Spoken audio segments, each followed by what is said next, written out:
Hi, Ed. How are you today? I'm doing great, Maggie. How are you? I'm just fine, thank you. Okay. Listen, before we get started, or Yes. as we get started, do you think anybody out there really knows where the Butternut Valley is? Doesn't everybody know where the Butternut Valley Well, is? that's part of our mission, isn't it? Okay. Let me put up this map here, if I may.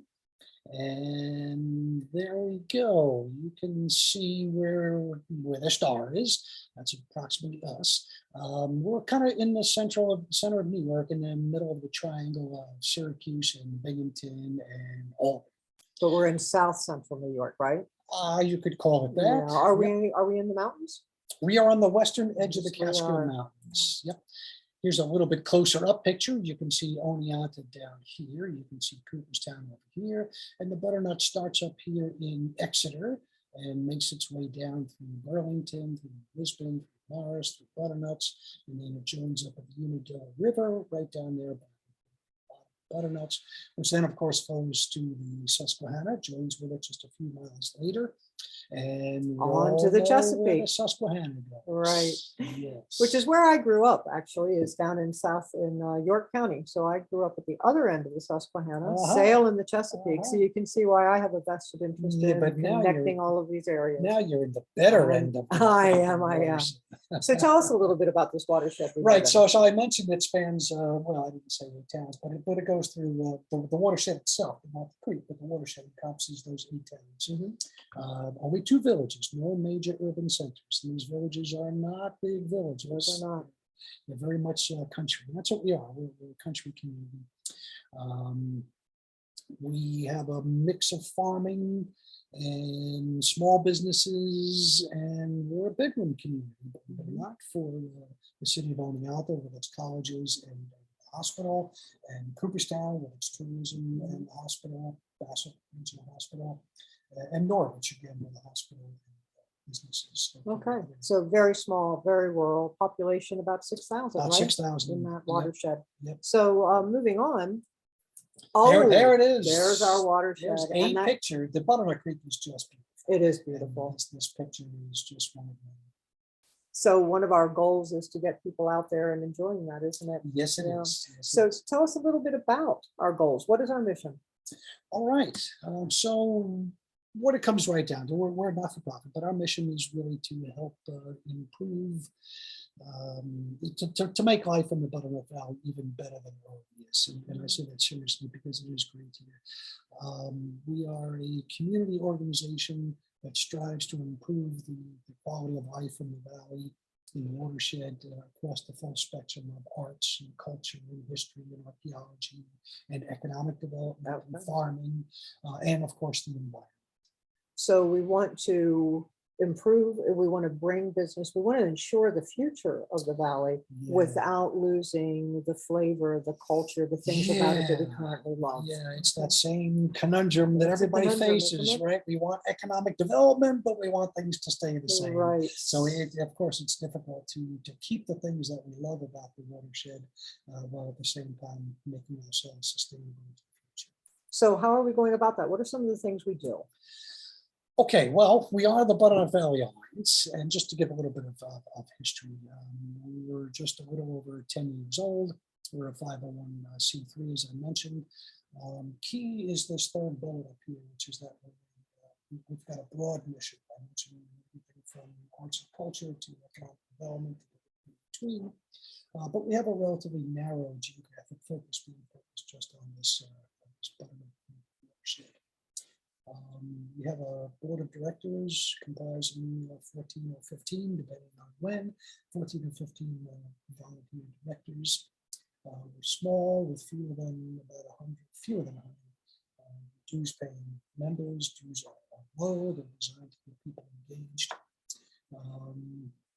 We have a budget of about $45,000. We're actually approaching now that $50,000 threshold, where we'll have to file the next level up in our tax returns.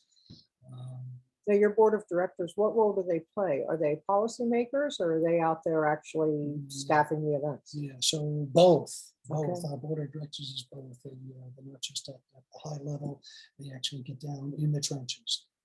We only recently hired an executive director, as you know, just about 3 years ago. That was our first professional person, and we'll talk some more about that position. But to answer the question directly, it's both our directors are in the trenches as well as in the board. Okay, all right. And so when you talk about in the trenches, go ahead. What are some of the things that they do? Okay, so we basically do three kinds of things. We do, as shown on the screen, we do programs, we do projects, and we do events.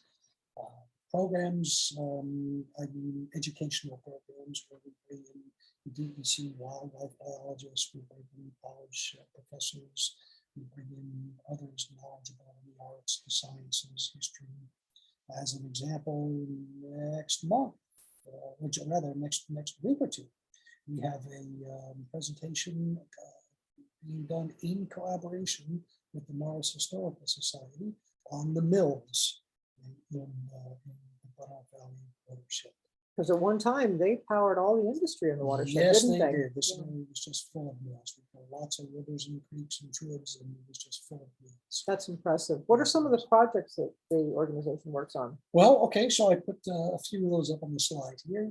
Flood response, which we'll talk about. We had spotty, but Major. major. Thank you. That's the word. Major flooding events Yeah. in July this past summer. We have a visionary scholar award. We provide a scholarship, not a big one, but something to high school students who are going with higher education and have a vision for what the Butternut Valley should look like in the future. We did water quality monitoring. We did a creek assessment in collaboration with the Soil and Water Conservation District. We did a bike route installation in the town of Lewiston and Burlington. And you sponsor a bike event, right? We do a bike event also in collaboration with CNYC, which is a local cycling club. We put hiking trails in eel stocking in collaboration with Sue and Atlanta. The Calhoun Creek cleanup. Have you heard of that one? I have. That was your baby. Yes, it was. Sure, you'll get to And talk so about I'm that. hearing, and we'll talk about the events as well, but I'm hearing a lot of collaboration. Yes. And I think that was the important thing with the Calhoun Creek cleanup was, again, as a result of the flooding, one of the local farmers lost about 700 hay bales into the creek and into the waterway. Those hay bales were wrapped in plastic, flood waters receded. There were streamers of plastic throughout the creek. And it was a really, really challenging, and certainly more than one farmer could get in there and clean up himself. So one of the things, well, we talk about collaboration, but one of the things when you talk about your board of directors, you give them the autonomy to develop programs they're interested in and just run with them. So I did that. I looked at the plastic in the creek and I said, that's got to come out of there. Can the BVA support a creek cleanup? And that's where the collaboration came into play in the alliances. We reached out into the community. We reached out to the local schools, both the high schools and the colleges, and to the community members, and kind of just encouraged people, come help. And we had 3 separate events. And we managed to get most of the plastic, at least all the loose plastic, is out of the waterway. And that is very important to the well-being of the water on downstream. So before we move to the events, which we'll talk about a little bit later, did you happen to talk to any of those volunteers? I did. So I took some videos. Thank you for queuing me up so nicely. And I'll just go, it's only a minute or so. Let me go ahead and play this.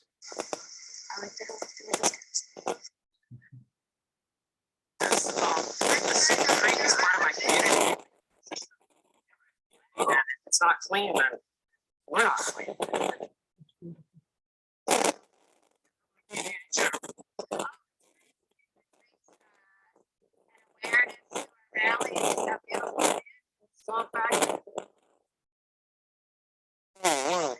want the earth to be cleaner, and this is my way of helping do that.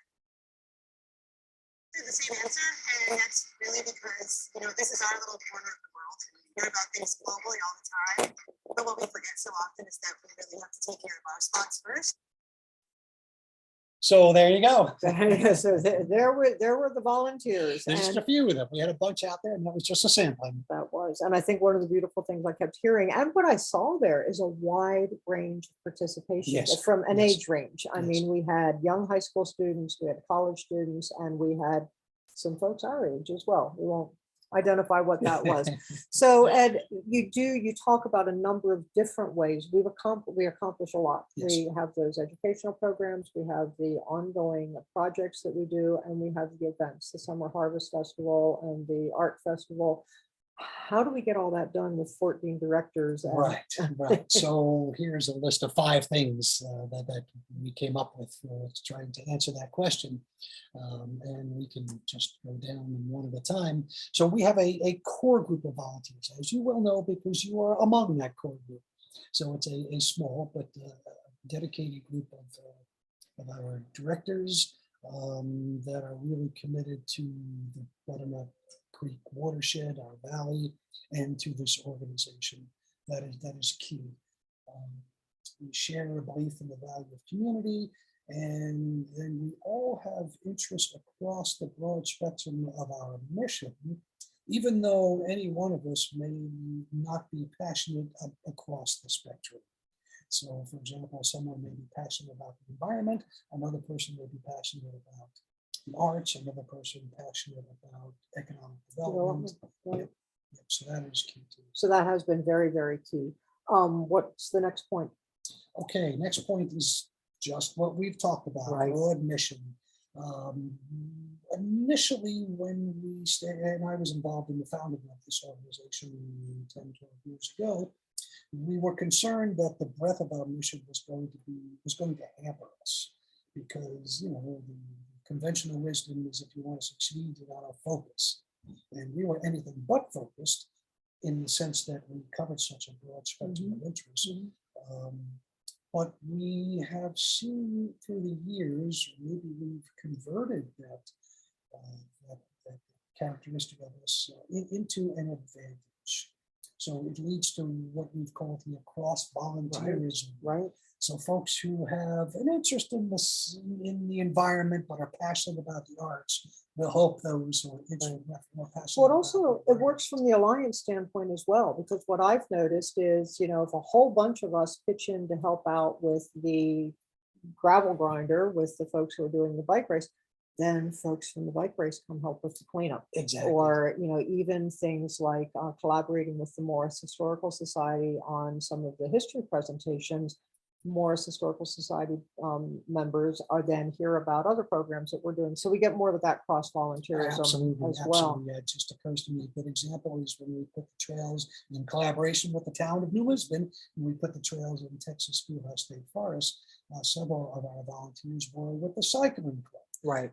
They don't really care about hiking trails. I mean, they do, but it's not their passion. But as you say, because we work with them to run cycling events, so they do not help us with these trails. And I think another thing that we've learned is that while we have that broad focus, when we target our activities or target our approach to things, because we have that broad focus, we're able to kind of hone in on who's interested in what. So I think what we found is our annual fundraising appeal might be general and broad, but when we target specific donations for the Visionary Scholar Award or specific donations for the art festival, people are much more willing to give to some specific thing that has been identified. But because we have so many interests, we've been able to build those pools through the different targeted fundraisers. That's right. So we're able to approach donors and say, we're putting on an arts walk through the state forest. Would you support that event? Which is a different kind of a sell, if you will, than saying, would you support the BVA? Right. So Yes. in that respect, I think that broad focus has helped us when we specify. It absolutely is. Kind of And it's also helped us with some commercial sponsors. We're careful about taking commercial sponsorships, but we have selectively got money from some area businesses directed towards specific projects, as opposed to just the organization. I can speak to empowerment. Please do. Please do. Well, it's just, there's been a number of examples of it, but I think the cleanup was one as well. We're not a board that is hampered by restrictions and governance. And, pretty much if one of us gets an idea, hey, I think an art walk in the community would be a great idea, or hey, we really need to get this creek cleaned up. Can I use the resources of BVA will you sponsor this and support this?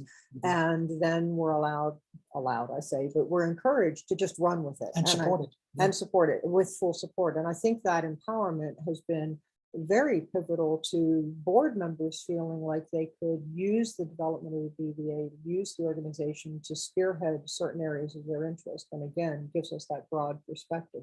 You had some other examples. Oh, there's lots of examples. I mean, one is the cycling event that we kind of talked about, the New Lisbon gravel grinder, which is depending on your choice, it can be a 40-mile event or a 60-mile event. But we do that with a member of our board who is a cycling enthusiast, and he wanted to do this, and we, as a board and as an organization, got behind him to help make that happen. Another example is one of our teachers at Morris Central School who wanted to get involved in an environmental field school. And she came to the board and said, I'd like to do this, and the board got behind her, and she did it, but we supported her and helped her to pull it off. And it was great because we had, I don't know, about a dozen school kids from Morris Central School who participated in a regional environmental field school in 1 or 2 week program over the summer.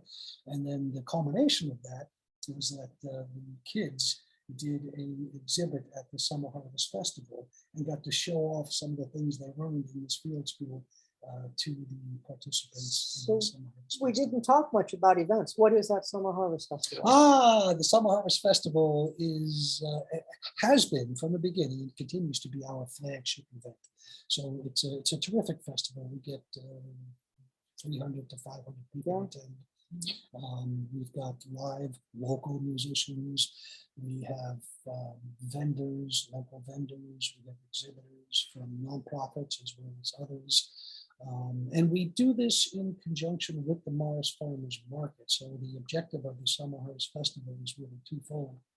One is to help support agriculture in the watershed through supporting the Morris Farmers Market. And then the other is that community building. People look forward to it. It's unfortunate we haven't had it the last 2 years because of the pandemic, but in 2022, we're planning to get right back Bigger to and better. bigger and better. Well, and I think one of the reasons why we weren't able to have it in, even though it was an outdoor event, was because of that sense of community. People, those 300 to 500 people who come, one of the most wonderful things to watch at that Summer Harvest Festival is old friends meeting up who haven't seen each other. And there are just clusters of people who are visiting all day. And it really is a marvelous event. And then is a good promotional opportunity for BVA. That's our name is absolutely out there true. all over That's the right, place. that's right. But it really does tie the whole watershed. It's It a does, central place for people to come from not just different geographical locations in the watershed, but also walks of life. Exactly. We get farmers there, we get doctors and lawyers there, and a lot of doctors and lawyers, but we get those too. The business people come, Exactly. other business people. So what else do we do? Okay, well, coming back to this then, partnering, this is key. We It goes- collaborate. We collaborate. So look at our name, the Butternut Valley Alliance. We form alliances. And I think throughout this discussion, it should be clear that we partner with all kinds of organizations. I think just about everything we do in partnership. I can't think of any, well, maybe, no, I was going to say the Visionary Scholar Award, but even there we have partnered with the schools. That's right. And we actually have strong affiliation and connections now with guidance counselors and with science teachers and with art teachers from the 3 schools that support the Valley. That's right. We are collaborative with almost all of the environmental organizations in the Valley, with all of them. Yeah. We now have affiliation with some, we've started to reach into the universities, and with the creek cleanup, some of the university geology and environmental clubs participated in that. Local businesses, when we do the Summer Harvest Festival, we reach out to local businesses and we get food contributions and we get drink and vendor contributions. And we get some monetary support. And we get monetary support. So we really do collaborate, and we really do build the alliance in the Valley, don't we? Absolutely, and it is key to the successes that we've had. We're just too small an organization, too few people to do it themselves. But collaborating with the Otsego County Conservation Association, Otsego Land Trust, Upper Susquehanna Coalition. the Upper Susquehanna Right. Coalition, Soil and Water, and on and on. We're able to get quite an amazing number of things done. Accomplished. Yeah, Yeah, things that wouldn't have happened without our engagement. I think that's very true. So partnering, forming alliances, absolutely Mhm. critical to our success. And then How do we reach out? yeah, social media and outreach. Social media is very important. So we haven't cracked this nut yet, but we're doing pretty good at it. As you know, in our part of the state, Facebook is really important to It's us. like a community bulletin board here. It's very much yeah. like a community bulletin board. Yep. And there are a number of, we of course have our own Facebook page, Butternut Valley Alliance, but there are other Facebook pages that we tie into. Town of Lisbon has one, all the towns have one. Friends of Morris has one, and across. It's really cultivate. used. I mean, you see, I'm looking for a plumber. Anybody know what some of the recent ones? Hairdressers who aren't booked through January. Right. Does anybody know anybody who needs, hey, my sheep got out, help me find them. I Lost mean, dogs. right. Yep. And so because it has that flavor in our community, when we put out a flyer or a notification of an event that's coming up, it's really shared and promoted. And as much as we might not want to support megalists like Facebook, it is a very, very effective communication tool in our community. Very much so, very much so. We'll talk a bit, I think, in a moment, but I'll say now that we can do better with social media, but it is one of the keys to our success. One of the other things we've used, and again, because we're a small community, but when we had the flood recently, I mean, it was a significant event in July, and a lot of homeowners and property owners suffered damage. Yes. And there was, these things don't Me too. happen. Yes. And so one of the challenges was, how do we make sure that the right information gets out there? And we individually were discovering misinformation, poor information sharing, and not, individuals not knowing. I mean, people had 6 inches of mud in their homes and they didn't know what they should do about it. The board had a meeting, and we were fortunate enough to have a recently retired FEMA employee who was a disaster recovery expert, is in our community. And we work closely with our community representative, one of them. And so we got together and had a meeting and said, how can BVA help? This is our role, and communication turned out to be the important thing. So we developed a flyer and literally asked for volunteers from the board to go door to door to every household in the 2 affected villages and get that information out there. And I think that was a very good form of communication that we used. Yeah. And I think too, Soil and Water came in really at our behest, BDA's behest, and also the county for that matter, County Emergency Services. I'm not sure they would have been involved had we not reached out to them and put them into this. So yeah. So more of that alliance and Absolutely, relationship building, absolutely. right? Email, we use email. Email has its limitations because you have to have an email address. And how do you get that address? You get it because people who are already engaged with the organization give it to you. So it has its uses, but it's not really going to reach the broader constituency or help us recruit. So we haven't totally cracked that communication nut yet, but we're working on it. We're working on it. Yeah. Okay. Having an ED. Oh, it was critical, wasn't it? Yes. So up until about 3 years ago, 3 years, 3 years. right? Yet we did not have any professional paid staff or volunteers. About 3 years ago, we hired a part-time executive funding from a few small number of generous donors. And that has made a huge difference in our ability to accomplish things that we wanted to accomplish. As a board, we come up with all these great ideas, things we'd like to do, and they are great ideas, things that should be done. We just don't have the capacity and bandwidth. But even simple things like getting an email blast out, or getting a posting on Facebook, or getting the flyers printed, somebody to run to the store and pick up, or to the printer and pick up the copies of the flyers. That sounds like grunt work, And sure, our ED did a lot of that, as well as the grant writing Well, and being a participant in policy setting. That's right. The ED that we hired, and then we're using past tense as are you, because our ED just recently moved on to greener pastures. I know. But I mean, we're very grateful to have had him, and we are looking to replace him. But yeah, he contributed at every level, from high level concept type things, Strategic strategy, planning, yep, right. yep, right down to the grunt work. Right. So it was great. He was pulling plastic today. That's Yeah. right. That's right. So it is key. I'll just mention for folks who might be thinking about hiring me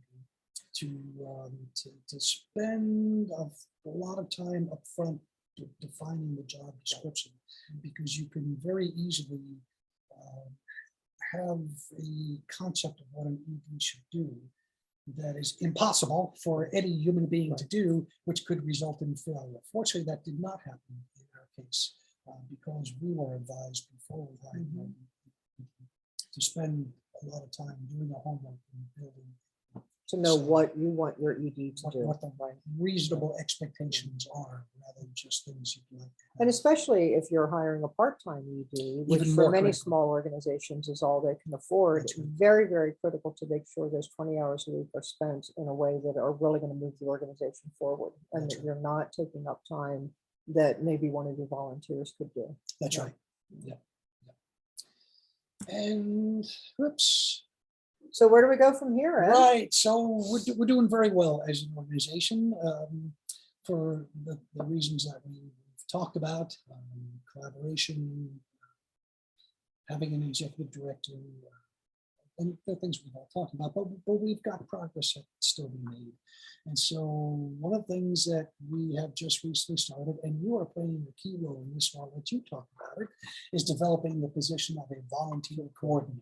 Well, what started to happen, as you know, is we do have that core group of dedicated board members, and we were draining them, exhausting them. We were asking them to commit their time to every need, setting up the chairs for the next historical presentation, pulling the creek out of the plastic, hanging the flyers up for the next visionary scholar cycle.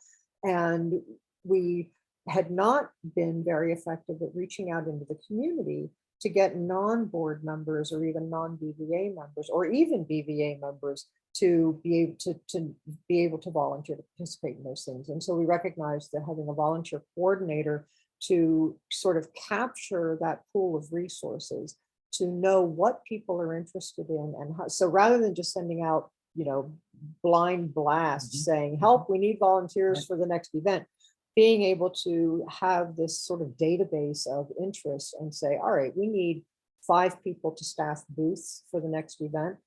These people have expressed an interest in doing that. Let's call them. Right. And now we need people who are interested in clearing brush for the next trail. These 10 people have been, and so being able to really, just like with the fundraising and just like with some of the other things we've talked about, being able to target our request very specifically related to our needs. And so our volunteer coordinator is going to sort of build that pool of resources and information about them to do that. Yep.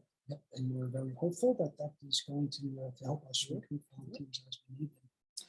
We also want to, and we mentioned this a few minutes ago, improve our use of IT. And what I wanted to say specifically is one of the ways that we want to do that is to find platforms other than Facebook that will allow us to reach a younger audience. So whether it's Instagram or Snapchat or Twitter, I don't know, but we need to do a better job of reaching younger people.